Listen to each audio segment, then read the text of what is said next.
କିଛି କରିବୁନି ଇଏ ଗୋଟେ ଜାଗାରେ ଛୁଆ କରିଥିଲା ଛୁଆ କରିବା ପରେ ୟାର 4ଟା ଛୁଆ ହେଇଥିଲା ଏଇଠୁ 4ଟା ଦେହରେ ଜଣଙ୍କ ଦେହରେ ଜୀବାଣୁ ହେଇଛି ଖଣ୍ଡିଆ ହେଇକି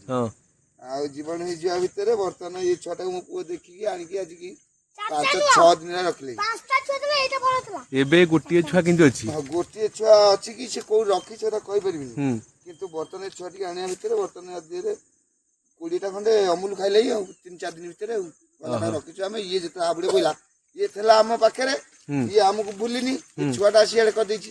କିନ୍ତୁ ବର୍ତ୍ତମାନ ହାବୁଡେ ପଇଲା ତ ଅଟକେଇଲି ଆଉ ଅଟକେଇଲା ଆଉ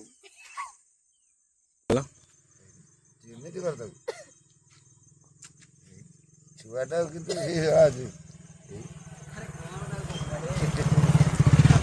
ଛୁଆଟା ଡାକନା ଛୁଆଟା ଆମେ ଛୁଆ ଲାଗିଲେ କଣ ଚିରରା ଓଳି ପଡୁଛି ଟିକେ କିଣିଲେ